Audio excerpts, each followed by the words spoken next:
Good morning. We're going to go ahead and get started since it's now 8 o'clock, and I know more people are filtering the room as time goes on, but I'd like to get us going. I'm Ben Wilfond. I'm the director of the Truman Katz Center for Pediatric Bioethics, and today is our annual Truman Katz Lecture, and our speaker today will be Tom Murray from the Hastings Center.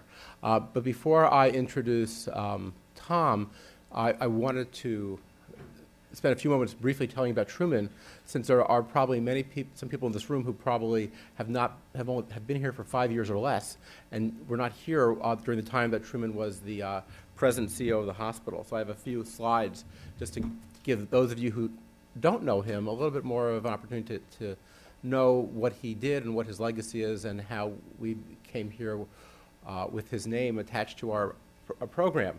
So Truman was the president and CEO of the hospital from 1979 to 2005. He came here from Cedars-Sinai Hospital in Los Angeles, and he was known for his visionary leadership, his financial management, securing a broad-based community support for the hospital, as well as developing new and innovative programs in different subspecialties to reach children both in the Seattle area as well as throughout the region.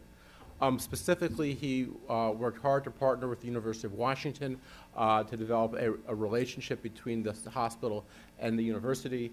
Collaboratively also worked to develop the Seattle Cancer Care Alliance as a joint program between the three major institutions in the area. Also was involved with advocacy, working with the state legislature on a range of issues along with people from this hospital related to child health, injury prevention, and early learning. And really began what has now been transformed over the last 5 years to developing Seattle Children's into a first-rate research program. So why is Truman Katz named associated with ethics? Now, here's a picture of Truman when he first came here. Truman had a long-standing interest in how we improve the quality of the care we provide, how we respect the role of families, and as time went on, he had an emerging appreciation of both the importance of clinical research as well as complementary medicine as ways of trying to address those issues.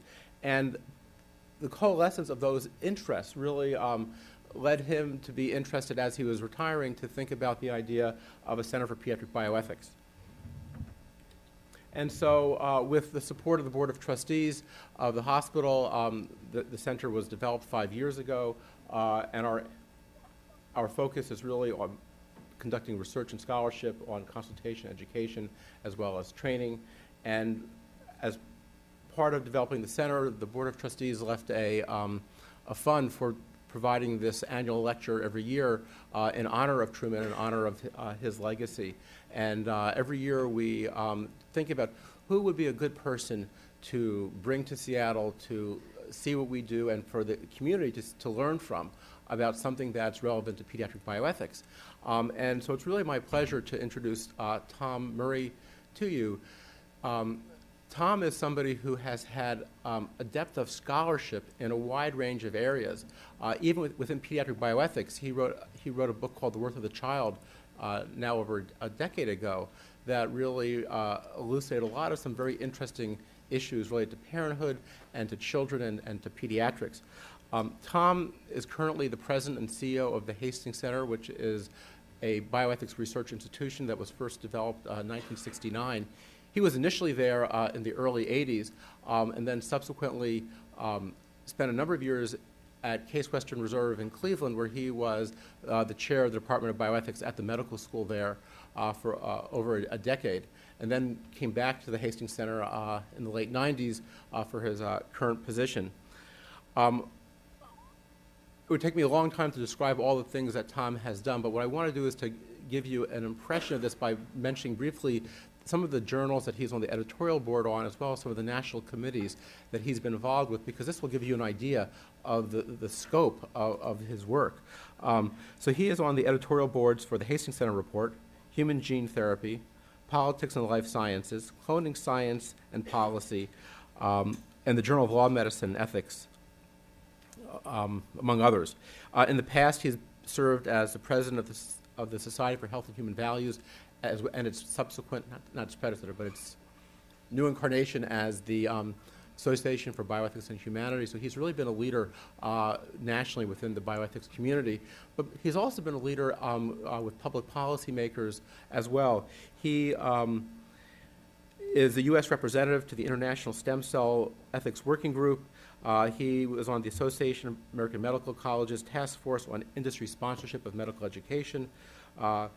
In the late 90s, he was appointed to the National Bioethics Advisory Commission and was the chair of its subcommittee on genetics. He was on the U.S. Olympic Committee's Anti-Doping Committee and the Ethics and Education Committee of the World Anti-Doping Agency. The Ethics Committee for the American College of Obstetrics and Gynecology. He was also the chair of the Social Issues Committee for the American Society of Human Genetics, as well as on the NIH Director's Working Group for Gene Therapy Research, and the NIH Human Embryo Research Panel. So as you can see, he has really dealt with an incredible range of issues and has had a real impact on many aspects of bioethics over the last 4 decades. So it's really my pleasure to introduce Tom. Thank you. Thanks very much, Ben. And the question is, what have you done for me lately? So we're going to find that out. I'm going to be speaking to, can you help me set up the slides? Sorry. Yes. I'm going to be speaking about work in progress that's been a work in progress for somewhere around 30 years now. And it began with work at the Hastings Center on ethics and the use of performance-enhancing drugs. And I was put in charge of that that aspect of the project that looked at drugs in sports. And so that thus began my adventures in the world of ethics, drugs, and sports. And it has led to a point where I am now I'm between a third and a half of the way finished a book that I hope will become a trade book, which means actually people might buy it and read it, as opposed to the scholarly books that we've been accustomed to publishing. Called Why We Play. And so what you're hearing is a kind of distillation of 30 years of thinking about drugs in sports as I'm sort of coming up to this study of the meaning of sports and what counts as fair. At the end of the talk, I'm going to come back to the role of physicians and the role and the impact on children. So this turns out to have immediate relevance to Seattle. Now, I'm hoping this will advance. It works. Great. There's the standard disclosure slide. Nobody pays me for anything, so at least not in industry, so that's pretty clear. Take a quick look at this one. We're going to come back to it at the end. You may recall there was a big dispute in the Winter Olympics in 2010, just north of here in Vancouver, when the gold medal was awarded to the American, Evan Lysacek, and not to the Russian, Evgeny Plushenko. Plushenko, in the final competition, the final round, had done 2 quadruple jumps, 2 quads, 4 rotations in the air. Lysacek had done the same number of jumps. I think they each had to do 10. But Lysacek did not even attempt a quad. He got the gold. And what's interesting is, and so Plushenko complained, but what's interesting is the complaint wasn't that Lysacek had cheated, that Lysacek had used drugs, or that the judges were crooked. We've heard all those complaints in past Olympics. It was a different kind of complaint, and we'll come back to it in a minute, and it's in the theme of the talk. Now, when you do ethics, as I do, the first thing you have to be mindful of is what the critics say about the position you want to examine or defend. So let's see what the critics say about drug control. Ben mentioned that I was involved with the USOC's drug control committees. That's true. I did it for something like 15 years. These were unpaid volunteer positions, and I am still a virgin in the Olympics. I've never been to a single event or a single Olympics, despite 20-some years now of service in various capacities. I'm not proud of that. I'm just reporting it. But I do know an awful lot about why athletes use drugs, what conditions the environment that leads them to use performance-enhancing drugs, and what the efforts are to try to control them and what the complaints are about. So one of the complaints is that the apparatus of drug control is cumbersome, intrusive, unjust, and ineffective.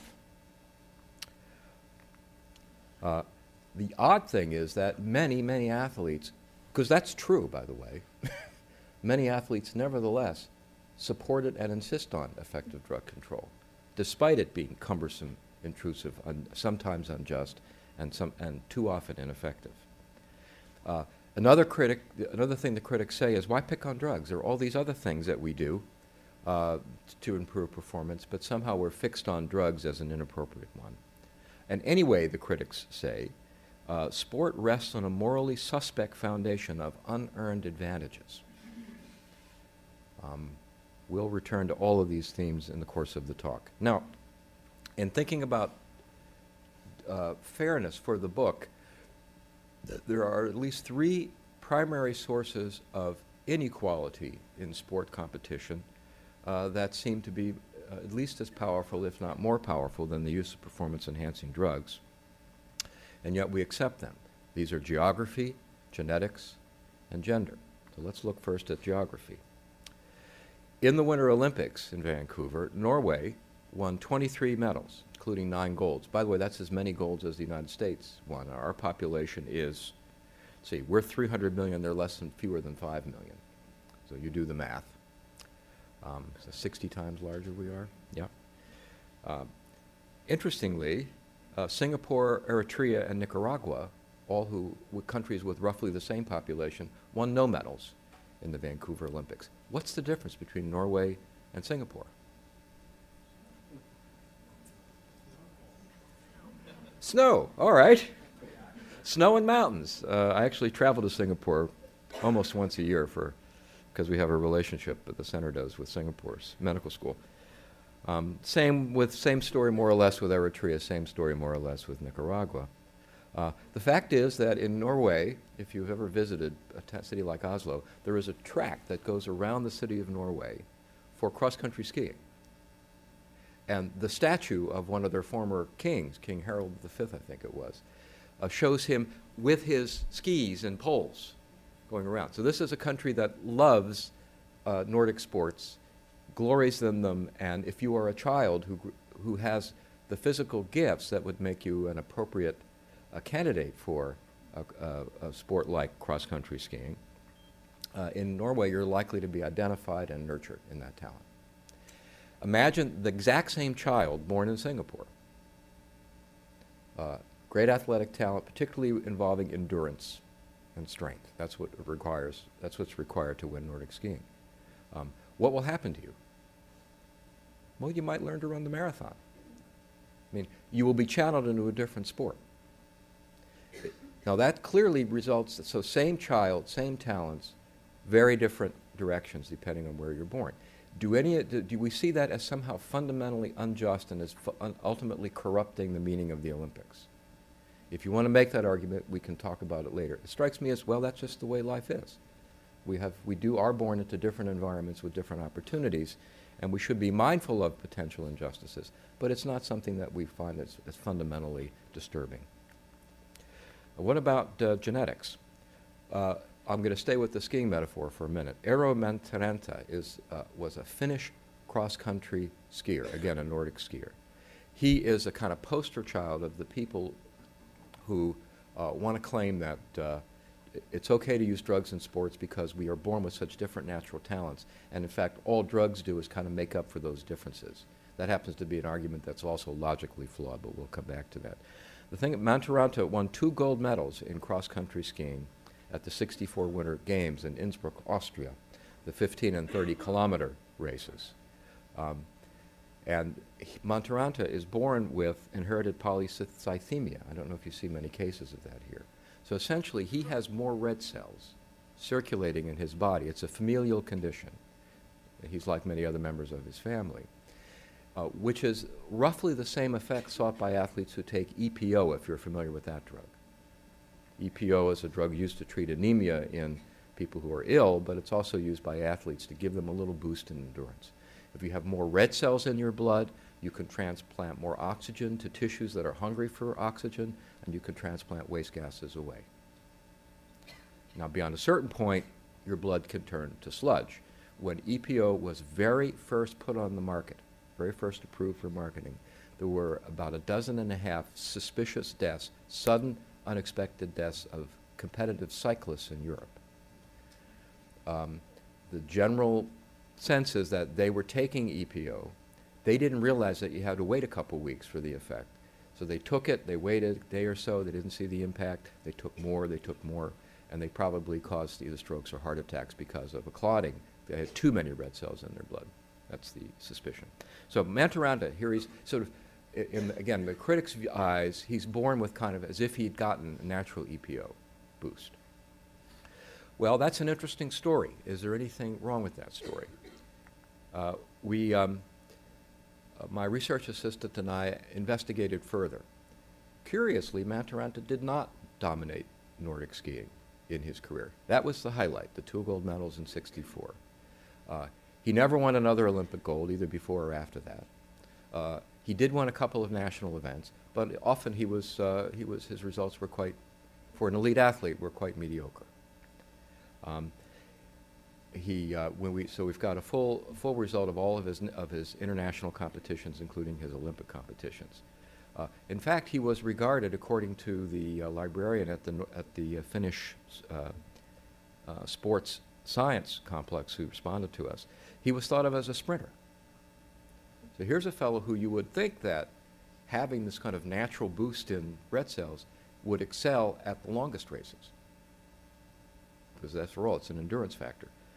That wasn't his case. He won in the 15 and 30 kilometers. He was very mediocre in the 50 kilometer, which is considered the true test of endurance. So the story, at least, is more complicated than the critics make it out to be. Yes, does gender make a difference? Absolutely. I mean, does genetics make a difference? Absolutely. Is it always and everywhere completely determinative? Rarely, if ever. This leads to a question, are differences in natural talents unfair? Which again is the critics' line. Somehow the fact that I was born here, I used to be almost 6 foot tall. One shrinks with age, you'll discover, if you haven't already. And I played a lot of basketball as a young man, and I have the ruined knees to prove it. But I loved the sport, and I had certain talents. I had a pretty good jump shot. Well, in my case, calling it a jump shot is a bit of a misnomer because I didn't get very far off the ground. You could put a couple credit cards under my foot at the top of my leap. A little, when I was younger, a little better than that, but I could never dunk. I just didn't have the hands or the leaps for it. Is it unfair that there are other people born at the same time who are much taller, much stronger, much more graceful, etc.? Is that unfair? So I want to tell a quick story about me, LeBron James, and Bill Simmons. I will perform some thought experiments this morning, and I'll just ask you to come along with me and challenge me if you don't like them. You've heard of LeBron James? My 12 years in Cleveland made us very loyal Cleveland sports fans, so of course we are heartbroken that he's left. He took the money and went to Miami. Actually, it wasn't even the money. It was the fact that he now doesn't have to compete against other elite players. He's not playing with them on the same team. So let's imagine a situation where I challenge LeBron to a one-on-one basketball game. What's going to happen? What? It's going to be ugly. It's going to be, it will be of interest to people watching for maybe 2 minutes, who will, because of the laughter that it will, but it will then become so boring and repetitive. I'll probably not be able to get 1 or 2 dribbles before he steals the ball from me. I won't get off a single shot. He will simply go around me, over me, or through me. And it will be a very boring match. Is that unfair? I'm so annoyed at being dominated by him that year that I challenge him to a rematch a year hence. And in fact, I spend that year training fiercely. I mean, I'm working on my moves, I'm working on my strength, I'm working on my stamina. And LeBron, meanwhile, takes to his lazy boy reclining chair, eating junk food and watching daytime movies. We meet again a year later. What's going to be the result? It's still going to be the same, isn't it?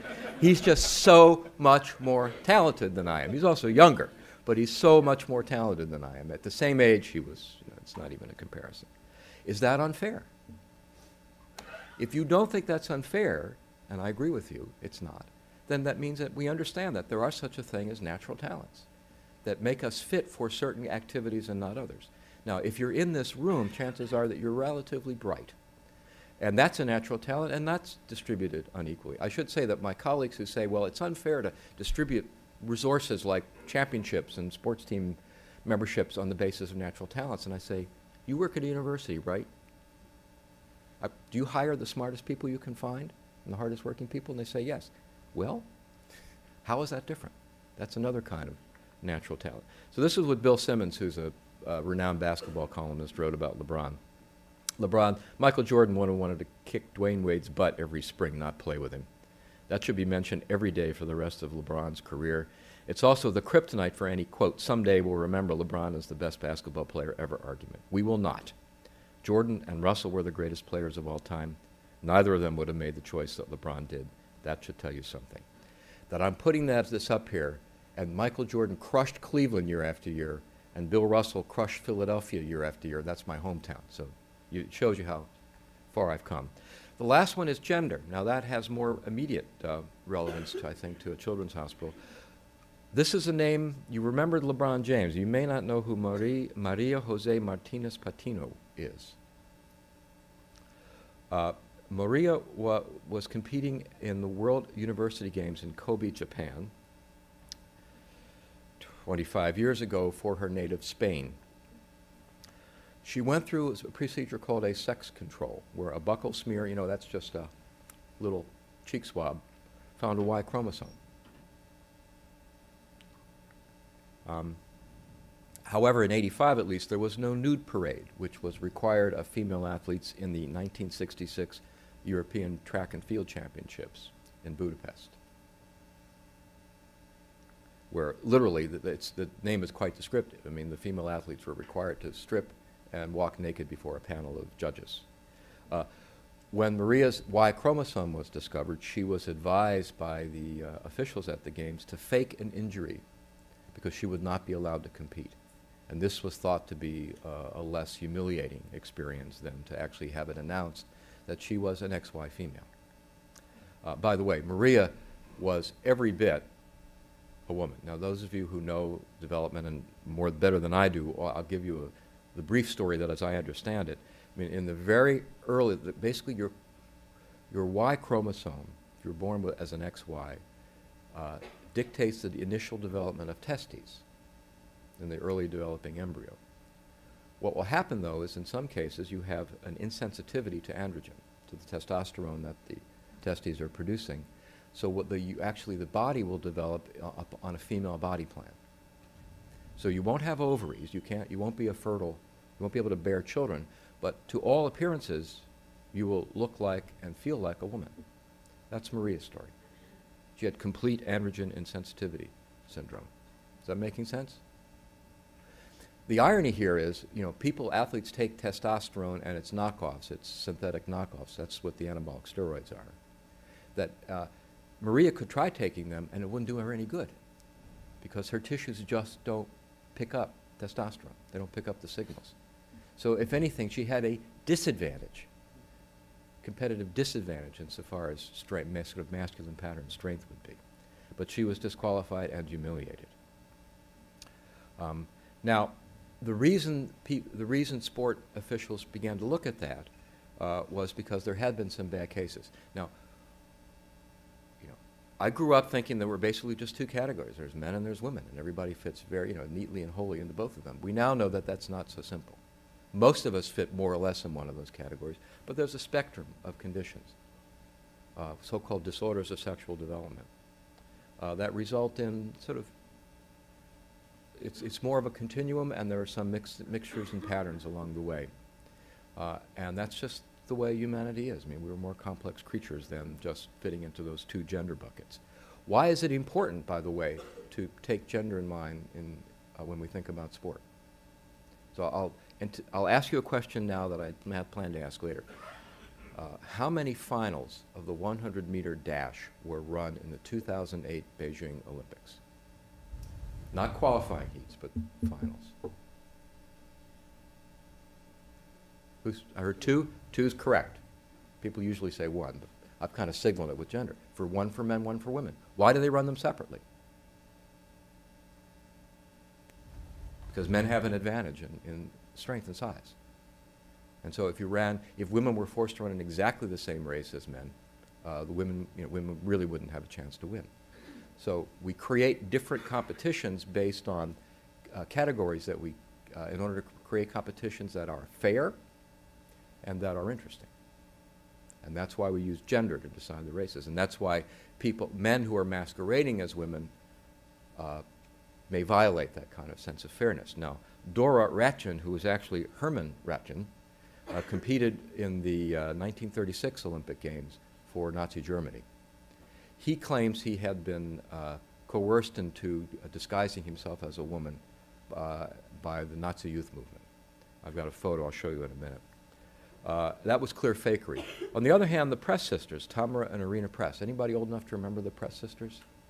They dominated the Olympics in international sport in field events, basically strength-related events, for years. They set 26 world records, and they won 6 Olympic gold medals through 1965. That nude parade I mentioned in 1966, it was meant to catch people like the Press sisters. They declined to participate in it and, in fact, stopped competing after that. What does that tell us about them? Well, I think at the time, people thought they were like Herman Rotkin, faking. My guess is they weren't. My guess is they were on that spectrum. And they probably were women, they were somewhere between masculine and feminine. And that the nude parade would just have been too humiliating for them. But we'll never know. There's Dora, also known as Herman. Would not have made an attractive woman, I have to say. And there's the Press sisters. This is not the best. This is the only best picture I could find of the two of them together. The best picture to sort of show their strength is it might be Tamara, showing her. I think it's the shot put. Her legs are like tree trunks. I mean, she is an incredibly strong human being. So we're talking about what's fair. We've looked at geography, we've looked at gender, and we're going at genetics and gender. And now let's look for a minute at technology. Does anyone know what the fastest time is for the New York Marathon ever? Any marathon runners here? 2:34? No, hour 25? Pardon? Okay, here's the answer. 1:29:22. It was run by Kurt Fernley 4 years ago in a wheelchair. So if the question is, can technology ever result in performances faster than or superior to those of people with natural equipment, the answer is yes. We have the evidence here in the New York Marathon. And that would be true of any major marathon that you examine where there was a wheelchair division. So the way we handle fairness there is wheelchair athletes compete in a different division than people who are running on their biologically normal legs. But that's Oscar Pistorius, by the way, who you will have heard about, the South African sprinter called the fastest man on no legs, and he's running with prostheses that are called cheetahs, named after the animal, that are carbon fiber, and there is a big dispute about whether running without lower limbs, he's a below-the-knee amputee, but with these carbon fiber blades, puts him at a disadvantage or might actually give him an advantage. And the evidence has gone back and forth on this, but it has forced us to examine our sense of what fairness consists in, because he would like to compete against people with biologically normal legs. And if he's at a disadvantage, if the cheetahs put him at a disadvantage, then I think most of us would say, well, if you want to do that, fine. If they give him an advantage, the way a wheelchair can give an elite wheelchair athlete an advantage over a runner, then we'd have a different feeling about it. So athletes commonly use the expression of a level playing field. And what they mean by that is not so clear. I've already asked you this one. Happily, you gave the correct answer. Most audiences say 1, because they don't think about men and women running in the finals. So the question is, how many finals were there? So there were 2. How many finals were there in the 2008 Beijing Paralympic Games, run on the same field shortly after the Olympics?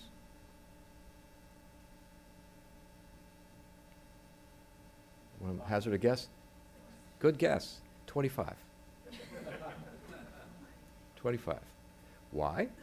Because there are so many different types of impairments. There are 10 different categories of impairments in the Paralympics. And there also are degrees of severity among these impairments. I mean, there are at least, I think there are 3 different categories for wheelchair athletes, depending on strength and a variety of measures that are done in terms of to assess their impairments. Again, to allow athletes to compete on a level playing field, level with respect to what? And that's the Paralympics group has had to think much more carefully and systematically about fairness and level playing fields than the rest of us have had to typically. So in the book, I've been investigating how the Paralympics deals with these issues. So the International Paralympic Committee, which is the analog to the International Olympic Committee, has articulated 4 fundamental principles in evaluating any technology's use in the Paralympic Games. And those principles are safety, makes sense. You don't want athletes using equipment that would put them in danger. Interestingly, in the Paralympics, it's also if it puts spectators at danger. So I'm not sure how that would work. I hope to find out. Fairness, universality, which they take to mean something like it's not right if only you have access to this technology. There has to be a universal availability of it, otherwise we're giving you an unfair advantage. You're winning with your tool, not with what you should be winning with. What should you be winning with? Physical prowess. Some combination of your natural talents and the dedication you've been willing to invest in order to develop those talents to their highest state. Para-athletes, by the way, are elite athletes. Yeah. These are people who are as determined, as talented, and have as great physical gifts as athletes who are competing in the Olympic Games. I've really come to respect that.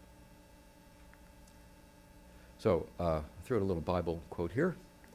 Some of you will remember Ecclesiastes. Well, here's what Ecclesiastes had to say about fairness. This, by the way, is the IOC, the Paralympic Committee's view. The athlete does not receive an unfair advantage that is not within the, quote, spirit of the event they are contesting. Well, read that as a kind of promise that we could talk about what the spirit of the event is about. And, you know, we might have some disagreements on the margins, but we'd be able to come to a pretty strong agreement about what that is. That's a kind of promise that we'd have to be willing and able to redeem. The book is an effort to try to redeem that kind of promise. So that's what Ecclesiastes says. Well, under the sun, the race is not to the swift, nor the battle to the strong, nor bread to the wise, nor riches to the intelligent, nor favor to the skillful. But time and chance happen to them all. Now, Ecclesiastes' audience understands that the race is supposed to go to the swift, right? If that weren't the case, then he'd have no point to make at all here. He's making a point that, you know, those who sort of should rise to the top don't always do so. And the reason is time and chance happen to us all. And if you've lived long enough, you'll know that is true. By the way, I've never found the riches to the intelligent or bread to the wise to be at all functional in this society. But I'm still holding out hope. So in the Paralympic Games, if you want to compete, you have to participate in a classification system. That is, you come in and you are evaluated on the nature and extent of your particular impairment. The idea is to promote participation by people with disabilities by minimizing the impact of eligible types of impairment on the outcome of competition.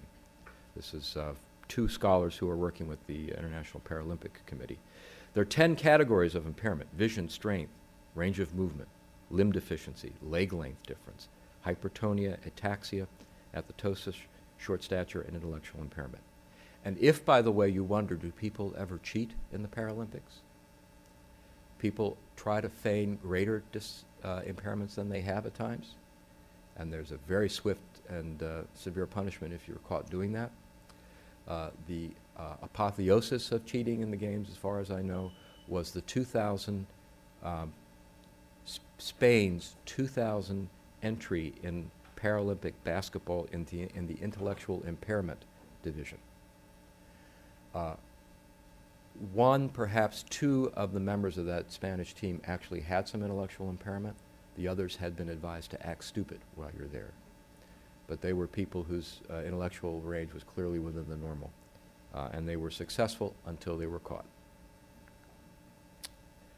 Then there will be differences in severity and differences in significance of impairments for different sports.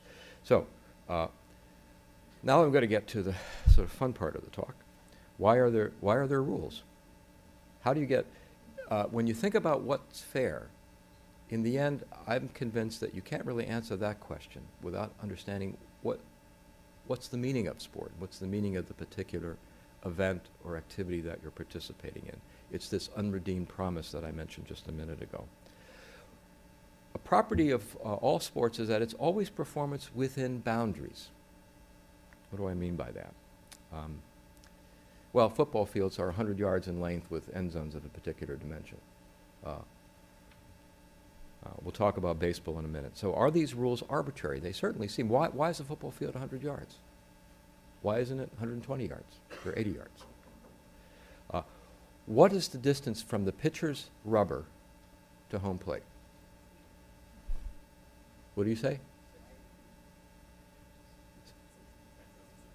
No. In all Major League Baseball, all adult baseball, not softball and not Little League, but all baseball. The answer is 60 feet 6 inches. Why 60 feet 6 inches? If there's a more arbitrary dimension in sport, I don't know of it. There have been, there are efforts to look at the history of it, and it turned out to work pretty well. It worked pretty well in what respect? The other thing is how high?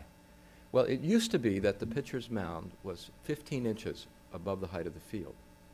That changed in 1969. Why? That's why. In 1969, Bob Gibson was so dominant, if I remember the numbers correctly, his ERA was slightly over 1 run per game, and he pitched in 34 starts, he pitched 13 complete game shutouts. Hitters just didn't have a chance against him. Don Drysdale, in the same year, 1968, pitched 58 2/3 consecutive shutout innings. Hitters just didn't have a chance against him. And so the Major League Baseball lowered the height of the mound by 1/3, from 15 inches to 10 inches, to reduce the pitcher's advantage, because the game had become unbalanced. John Rawls, those of you who know any philosophy will recognize the name of the eminent political philosopher John Rawls.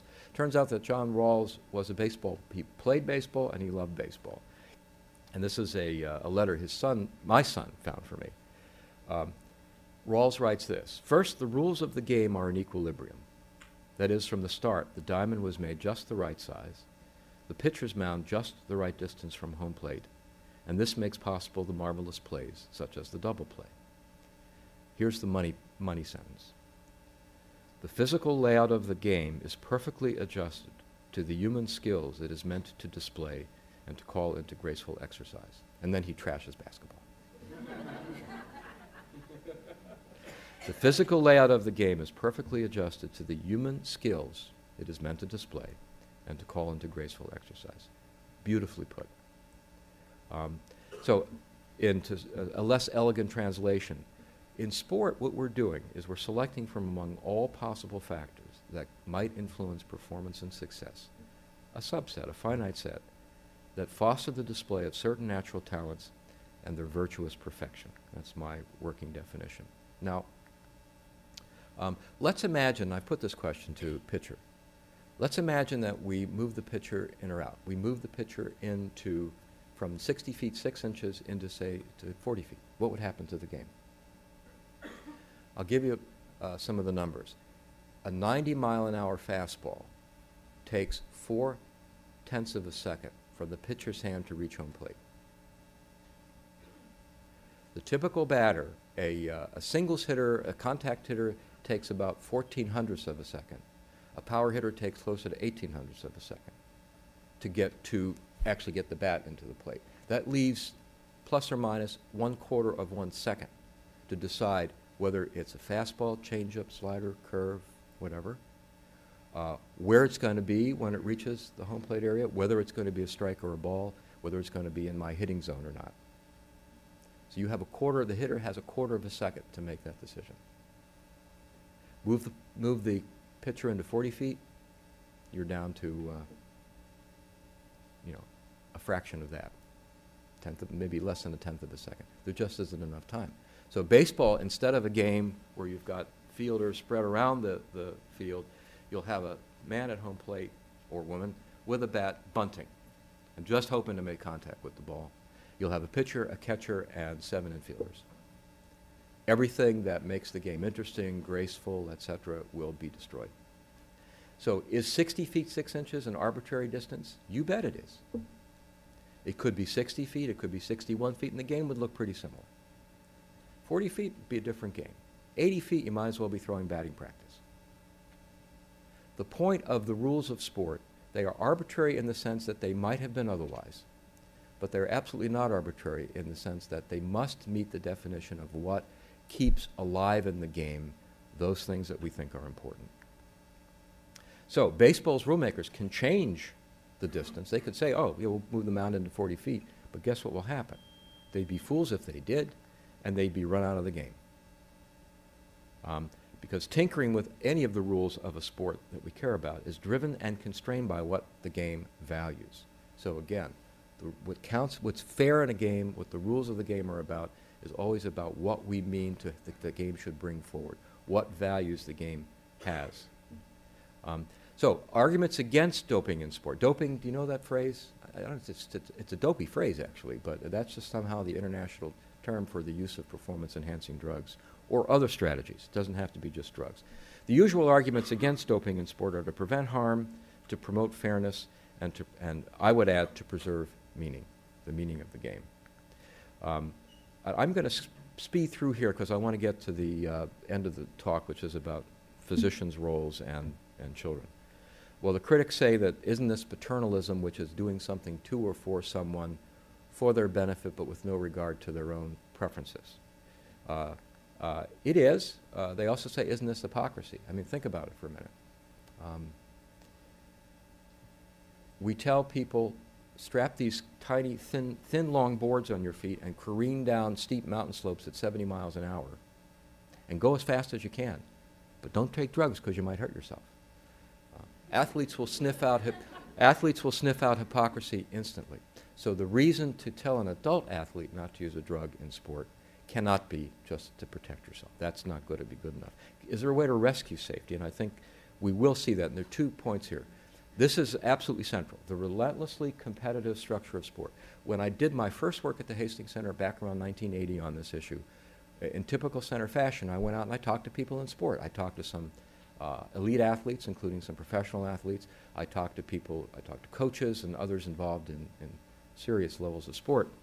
And the insight I got was that, well, it wasn't that athletes were overjoyed at the thought that they could take a drug and perform better. They just didn't want to lose to somebody who was. And if I fear or suspect that that person over there is using a drug and is getting a boost from it, and they're going to beat me because of that, and I think I'm at least as good an athlete as they are and I'm working at least as hard, that's really going to piss me off. And my choices are going to be compete at a disadvantage, which is lousy. Occasionally athletes do that and still win. I know some. The other choice would be to drop out of the competition at that level, and countless athletes do that rather than compromise their health or their principles, or give in and do like everybody else. Start using the drugs. That's been true of some sports, weightlifting at periods in its history, cycling in recent years, although we're doing our best to clean up cycling right now. The whole point of doping control, drug testing, drug control, etc., is to create a fourth option. Compete in the reasonable confidence that the other people lining up with me are also not using drugs. That's the whole point of it. The relentlessly competitive nature of sport, if you want to think of the analogy of an arms race, you're on the right track. Everybody is always trying to outdo everybody else, and when people are using drugs, the next person will try to use the drugs they're using and then go beyond that. We'll talk about that. So what you end up with is not thinking so much about garden variety paternalism. Don't do that because you'll poke your eye out. You're thinking of a public health catastrophe. It's a situation where we know that there's a kind of contagion that builds up drug use. So to promote fairness, the critics say that doping wouldn't be unfair if the rules permitted it. That's a logical point. It's true. And then they wonder why we ban drugs but allow other kinds of performance-enhancing technologies. Can we rescue fairness? Well, another logical point is, as long as we call doping cheating, it is. But should it be banned really gets us into the realms of meaning, and that's what I want to focus on. When you look at what the critics say about the meaning of sport, they don't say a whole lot. Here's one example by a group of philosophers. The athletic ideal of modern athletes is inspired by the myth of the marathon. Their ideal is superhuman performance at any cost. Now, if you know that myth, it was a runner who ran 25, 26 miles in ancient Greece. You may also remember that he dropped dead after he delivered his message. So if this is the view of the meaning of sport that you wish to embrace, go right ahead. I want nothing to do with it, and I want my children or grandchildren involved with it either. Preserving meaning, remember Rawls's quote. I am racing a little bit, I apologize. I also think it's useful to see sport as a celebration of the variety of ways of, let me go back to that, the variety of ways of being human. So, the notion that we're born with different kinds of talents, true. That's true across a range of sports. I would not have been a very good heavyweight wrestler. I wasn't very good at even basketball, but I don't have the body type for it. But the wrestler's body type is very ill-fitted to be a marathon runner. The fact is we're born with different kinds of sets of talents that make us more or less suitable for different kinds of activities in sport and other realms of life. And when you look at the full range of sports, of all the many different varieties, I regard it as just this, a celebration of different ways of being human. We have different kinds of talents. We need to understand the context, that athletes exist in these complex ecosystems of physicians, scientists, trainers, coaches, and some of them in another world of clandestine labs, chemists, hangers-on. Have you heard the expression five-ring fever? In the Olympic movement, it refers to the phenomena whereby people want any attachment to the Olympic movement because the romance of the five rings they want to claim for themselves. That's true certainly in elite and professional and college sports. Okay, so if you're going to have an effective deterrent to drug use in sport, you need to focus on the whole network, not just on athletes, not just on punishing athletes. You got to get at the whole system. And that's been a change in the past 5 years or so, where the focus has, instead of being a spotlight just on the athlete, the vision has opened up, and we're now going after the people who are involved in creating this whole system. So one of the solutions is to let the doctors do it. That same Savulescu and colleagues I quoted earlier has suggested, well, we should allow performance-enhancing drugs, at least for low-harm drugs, and we'll let doctors supervise athletes using it. So treat the problem of PEDs as performance-enhancing drugs in sport with a liberal dose of physicians. Is this a good idea? Well, I don't think so. I think it doesn't understand the nature of the problem, nor does it understand meaning and values in sport. So there's a misleading premise. The analogy that the proponents of physician-supervised drug use in sport, they use the harm reduction programs that have had shown success in, for example, control of drugs of addiction. Do you know how those programs work? So addicts, instead of buying their drugs on the street, and maybe if they're injecting drugs using dirty needles or reusing needles, transmitting diseases among themselves, here they'll go to a place where they'll have clean needles, they'll have a physician supervising it, they may have alternatives to the street drugs, and it does work, in fact, to reduce disease and crime and other things. Of course, in the Olympics, the motto is Citius Altius Fortius, faster, higher, stronger. Addicts don't compete to see who can get the highest. They just take enough of the drug to satisfy their craving. They go by what I'll call the sufficing principle. Is it sufficient? That's fine. That's not the case with athletes. Athletes go by the performance principle. That is, if I want to go higher than anybody else. So it won't be enough just to get the drugs that the doctors are giving me. They'll take them happily, trust me. In fact, it will become probably impossible to compete in a sport without using the drugs that are regarded as low harm and approved drugs, because everybody else will be using them. So they'll be now obliged to use those drugs. And what will be happening is, I mentioned fiber fever here, what will be happening is people will be looking for all the other ways, all the other kinds of drugs that they can stack on top of the ones that the doctors are giving them legitimately. All right? When I started this work, as I said, in about 1980, an NFL player told me, he said, well, the first question, whenever a player goes down in the field, the first question the trainer asks when he runs out there to see how he is, he says, what else have you taken today? Before he gives them any additional drugs, because the assumption is that athletes are using all kinds of things. If you were a physician in this circumstance, how confident can you be that your patient, your athlete patient, is taking just the drugs you advise and just the dosages you recommend? I can, sadly, I'm quite confident that they will be doing other drugs as well. Some will, at least, including plenty that are untested and unapproved. They will be taking them at dosages that will blow your mind.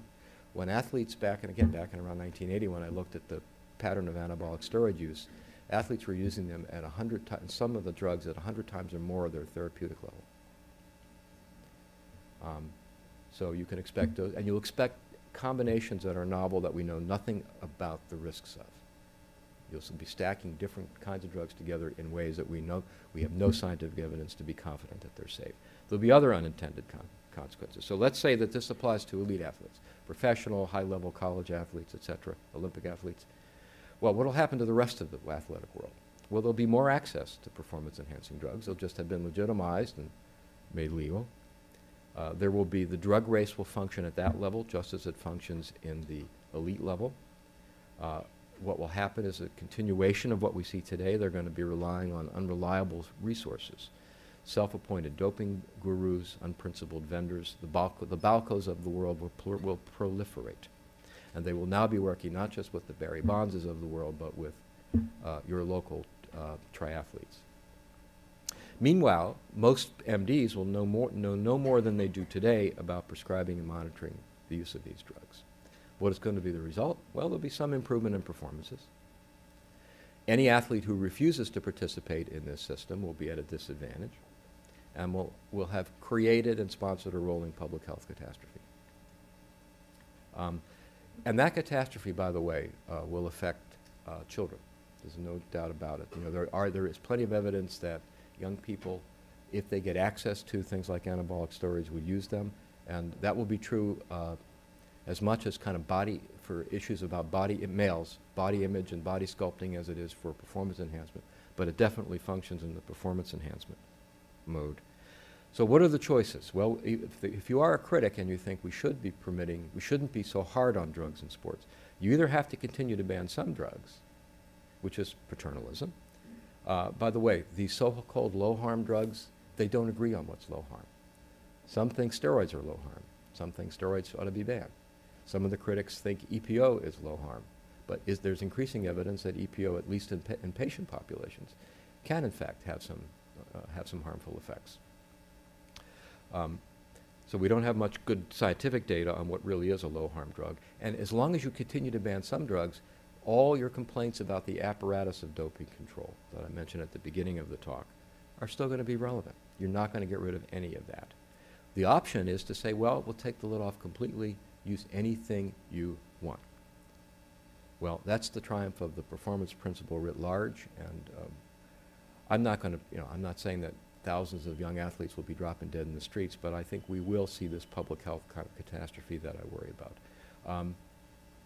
I don't remember having that transition. This was, now some of you will remember the famous philosopher Yogi Berra. And Yogi said, when you come to a fork in the road, take it. Yogi also said, I didn't say all the things I said. He really did say that, which it's a kind of postmodernist interpretation of whatever. So either you're going to have to accept performance-enhancing drugs in sport, or you're going to have to work effectively to assure athletes, I'm getting rid of that transition. Goodness gracious. Okay, you got to assure athletes that they don't have to take drugs in order to compete. If you want to do that, it's going to require vigilance. It's going to require a fair and transparent adjudication system, which, by the way, we now have in sport. That's been a real sense of progress. The vigilance has increased, and it's going to take first-rate science. The anti-drug forces were operating with one hand tied behind their back because there were no sources of support for science and anti-doping. That's begun to change. Athletes themselves, we need to get athletes more involved in doping control. We need to pay attention to their concerns more than we have historically. And we need to enlist them in the cause. They know more about what's going on in the world of doping than we do. And they're the ones who are hurt most by uncontrolled doping, benefit most by a clean playing field. We need to involve them more. And we need to focus on values, what we value in sport and what values we achieve through sport. And in the end, we need to remember why we play. The dispute here, by the way, was over the meaning of the game. The Olympics committees had changed the scoring system a bit to reward grace more, and Lysacek was a more graceful skater, and also to reward jumps taken in the second half of the program when the skaters were more fatigued. And Lysacek took more jumps in the latter half of his program than did Plushenko. That's why Lysacek won. It was a dispute over the meaning of what we value in that sport. Thank you very much. That's where you find me, and that's where we work. Thank you. 5 minutes.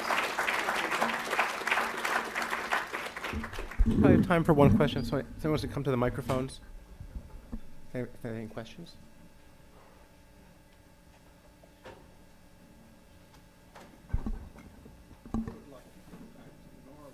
Do we have the mic? Is your mic on?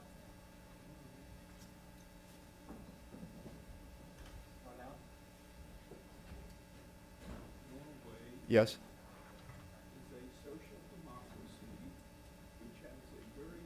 Rate up and is one of the tallest populations in the world compared to the other countries that you mentioned, Eritrea, Singapore. Singapore is largely Chinese and East Indian population, both with high rates of low birth weight. I don't know the stature data, but I dare say it's